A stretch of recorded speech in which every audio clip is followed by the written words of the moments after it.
আমার সিয়ারার ইদানিং খুব এটা সেটা খেতে ইচ্ছা করে, কার্টুনে এক একটা জিনিস দেখে আর বলে মাম্মি আমাকে ওটা করে দাও। তো ও মনে হয় কোথাও কার্টুনে আজকে দেখছে হচ্ছে প্যানকেক হানি দিয়ে খাওয়া, তো সে হচ্ছে প্যানকেক হানি দিয়ে খাবে। তো এই জন্য তার জন্য প্যানকেক হানি দিয়ে রেডি করে দিচ্ছি। আমার জন্য একটু ইজি হলো, মাঝে মধ্যে ওরও একটু ডিফারেন্ট খাওয়া হয়, মানে ব্রেক হয় আর কি। একরকম খাবার তো বাচ্চারা আসলে প্রতিদিন খেতেও চায় না। তো ওই যে আজকে আমি এরকম শর্টকাট করে দিলাম। প্রতিদিন অবশ্য আমরা যে খাবার খাই সিয়ারা সেটাই পছন্দ করে, সেটাই খাই, বাট আজকে তার এটা আবদার হয়েছে, হানি দিয়ে প্যানকেক। সিয়ারা, এই যে বাবা, এই নাও, এই যে, হ্যাঁ প্যানকেক তুমি লাইক করবা, তোমার ইচ্ছা করেছে এটা খেতে, নাও এই যে মামা একটু কেটে দিয়েছি, এটা আগে দিয়ে খেয়ে নাও, তারপরে সবগুলো কেটে দিব। ওকে বাবা, ওকে ফুল ফিনিশ করবা। ওকে ওকে, খেয়ে ফেলো তো, দেখি কেমন করে খাও তুমি, দেখাও তো, ফুল ফিনিশ করতে হবে কিন্তু। ওকে, এই তো গুড বাচ্চা। টিস্যু দাঁড়াও দিচ্ছি, এই যে ফুল ফিনিশ করে মামাকে প্রাউড বানাবা। ওকে, একা একা খেয়ে ফিনিশ করবা। ওকে। আর এই হচ্ছে আমার আজকে সকালের একটু খাওয়া আর কি। এটাকে আসলে ওইভাবে ব্রেকফাস্ট বলা চলে না। আমি জাস্ট একটু ডিম সেদ্ধ করে নিয়েছি, উপরে একটু পিঙ্ক সল্ট আর ব্ল্যাক পেপার দিয়ে নিয়েছি। আমার ব্ল্যাক পেপার খুবই পছন্দ, আর পিঙ্ক সল্টটা তো নর্মালি খাওয়াই হয়। আর এটা হচ্ছে স্ন্যাক কিউকাম্বার, যেটা ছোট ছোট কিউকাম্বার থাকে, এটা খেতে যে কি মজা, মানে বড় কিউকাম্বারের থেকে এই ছোটটা বেশি মজা। এটা লিডল থেকে আমি নেই, তো এটা অনেক মজা, অনেক মজা। তো এই হচ্ছে আমার ব্রেকফাস্ট। নর্মালি আসলে ব্রেকফাস্ট আমাদের করা হয় না, বাট আজকে কেন জানি মনে হলো যে একটু সাজায় গুছায় ব্রেকফাস্ট করি, শর্টকাটও হোক এরকম কিছু, কারণ আজকে হাতে অনেক কাজ আছে। এটা দেখে আবার কেউ ভাবেন না যে ডায়েট মেনু টেনু কিছু, আমি ভাই ডায়েট মাইট খাই না, আমি সরাসরি হাফগুপ করে যা পেটে লাগে সব খেয়ে ফেলি। আজকে আমার একটু সাজায় ব্রেকফাস্ট করতে ইচ্ছা হয়েছে, তাই এই যে দেখেন ডায়েট ব্রেকফাস্টের মতো করে সাজায় এখন একটু ব্রেকফাস্ট করবো আর কি। এটার নাম কি? ফাওড়া? হ্যাঁ, বাংলা নাম ফাওড়া। ফাওড়া নাম আমি জীবনে শুনিনি, এই প্রথম শুনলাম। ধামাল মুভি ছিল না একটা, হ্যাঁ, ওই যে ডাবলু খুঁড়তে যায় তখন হচ্ছে যে ফাওড়া সাথে করে এই ডাবলুকে নিচে টাকা রাখা আছে তাই? তো তোমরা সে ফাওড়া দিকে টাকা খুঁড়ছো? টাকা? টাকা খরচ আচ্ছা, ফাওড়া কোনটা? এটা তো শাবল। ওই ওইটা আচ্ছা, কিন্তু এটার আসল নাম কি সেটার পাপা? কি জানি, আমি ফাওড়াও জীবনেও শুনি নাই, তুমি কই থেকে শুনলা?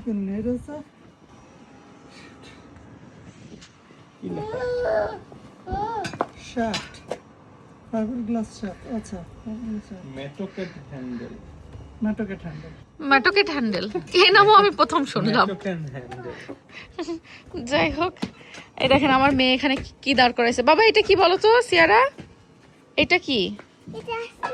অ্যাস্ট্রোনট? ওকে, হ্যালো অ্যাস্ট্রোনট। এই যে দেখেন একটা অ্যাস্ট্রোনট হচ্ছে কাজের কি অগ্রগতি হচ্ছে না হচ্ছে সেটা সে পাহারা দেয়, তাই তো?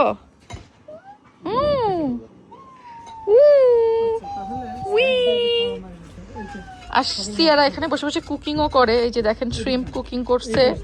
জি বাবা। No, so wait, can I show you what I call the astronaut? হ্যাঁ, I call the astronaut Astrodude. অ্যাস্ট্রোডুড। Yeah, okay. from the TV show Soda Balls on YouTube. ওরে বাবা রে, মাথার উপর দিয়ে যায় সব। যাই হোক, এই অ্যাস্ট্রোনটটা খুব সুন্দর দেখতে। আর আমরা এই যে জেলখানায় উপরে যেরকম বন্দি আছি, ডেকের থেকে নিচে নামা নিষেধ আমাদের, কারণ নিচে এখন বাগানের কাজ স্টার্ট হয়েছে। তো বাগানের কাজ দেখা যাক কতদূর কি হয়। এই যে এই প্যাটিওটা অলরেডি ঢালাই হয়ে গেছে, এটা শুকায়ও গেছে একদম পুরা কংক্রিট। এর উপরে স্ল্যাব বসবে, ওইদিকেও স্ল্যাব যাবে মনে হয়। সব জায়গায় এই যে এরকম করে ইট দিয়ে একটা ইয়ে করা হবে না, এই যে এটা।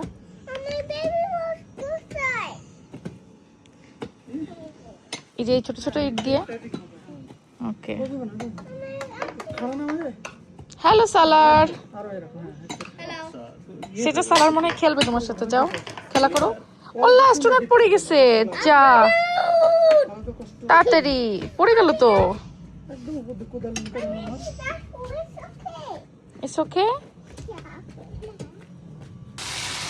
আজকে আমি এদিকে রান্না করছি হলো বাঁধাকপি, আলু আর গাজর দিয়ে ভাজি, মানে একটা মিক্সড সবজি ভাজি।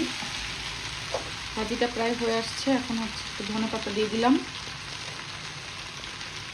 আমাদের বাসায় ধনেপাতা যদি ফ্রিজে থাকে তাহলে মোটামুটি সব খাবারেই ধনেপাতা যায়। ধনেপাতাটা আমাদের এত পছন্দ, আর যেদিন থাকে না সেদিন থাকে না।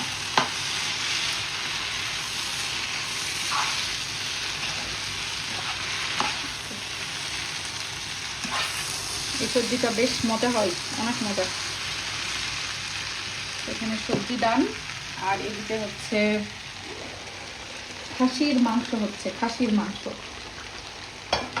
এখানে তো ল্যাম্পকে খাসি বলে, কি মাটন কি খাসি আল্লাহ জানে, বাট এটা হচ্ছে ব্রিটিশ খাসি, এটা কিন্তু ল্যাম্প না।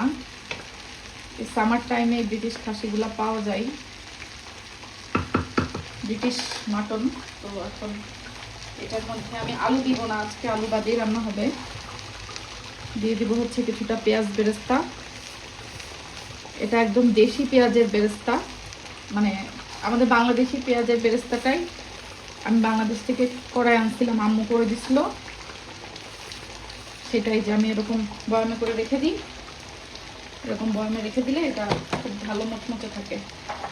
আর যাবে হচ্ছে একটু ভাজা জিরার গুঁড়া,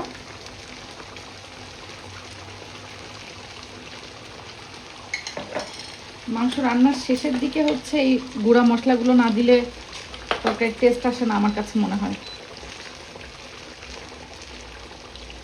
ব্যাস, এবার এটাকে কিছুক্ষণ ঢেকে রাখলেই আজকের মতো আমার রান্না বান্না শেষ। তারপরেও দেখা যাচ্ছে যদি উইকেন্ডে মেহমান আসে তাহলে তো রান্নার প্রেশার 100% তখন আরও বেড়ে যায়। তো এই যে দেখেন আমার ঘরবাড়ির এখন এরকম অবস্থা, ওরা কাপড় চোপড় সব এই যে একটার পর একটা জ্যাকেট পরে, দুই ভাইয়ের জ্যাকেট কিন্তু এগুলা, সুজন আর শোভনের। তা এখন কাপড় চোপড়গুলো সব এভাবে এলোমেলো করে রাখছে। আবার এই যে দেখেন, শুধু ওদের কথা বললে হবে, এই যে সিয়ারা সেজারও পাওয়া যাবে দুই এক জায়গায়। তো আমাদের আবার শিপমেন্টও যাবে, মানে লন্ডন ডিলসের শিপমেন্ট যাবে, ওইগুলো আমি গতকালকে রাত্রে প্যাকিং করতেছিলাম। প্যাকিং যদিও হাফও হয় নাই, জাস্ট যেদিন শিপমেন্ট যায় তার 2-3 দিন আগে থেকে আমার প্যাকিং করতে হয়। প্রতিদিন রাত্রে বাচ্চারা ঘুমাই গেলে আমি প্যাকিং করতে বসি। মানে একটা শিপমেন্টের জন্য প্যাকিং করতে আমার 3 থেকে 4 দিন লেগে যায়। মানে বাচ্চারা ঘুমাই গেলে আমি রাত্রে হয়তো 2-3 ঘন্টা করে করে প্যাকিংয়ের কাজ সারি। তো এইখানে কিছু জাস্ট সাব বক্স করে রাখছি, এগুলো মেন বক্স না, মেন বক্স করতে হবে, এগুলো সাব বক্স করে মেন বক্সে ঢুকাবো। প্রতিটা প্রোডাক্ট টেপ মেরে মেরে গুনে গুনে, মানে যেভাবে প্যাকিং করা হয় আর কি। তো এই সাইডটা এরকমই থাকবে, এই দিকটা আমি আজকে একটু গুছায় ফেলবো। পুরো রুম ভ্যাকুয়াম করতে হবে, মপ দিতে হবে, যত জায়গায় যা গোছানো আছে সব গোছাইতে হবে। তো ওরা তো বাইরে চলে গেল, ওরা বাসায় ফিরতে ফিরতে হয়তো 1-1.5 ঘন্টা সময় লাগবে। এর মধ্যে আমি টুকটাক যা রান্না করার আজকে সে রান্নাগুলোও সারবো, আর ক্লিনিংয়ের কাজগুলো আমাকে করতে হবে। সো আমার মিশন স্টার্ট হচ্ছে, ক্যামেরা বন্ধ হচ্ছে, একবারে কাজ শেষ করে তারপরে আপনাদের সাথে দেখা হবে।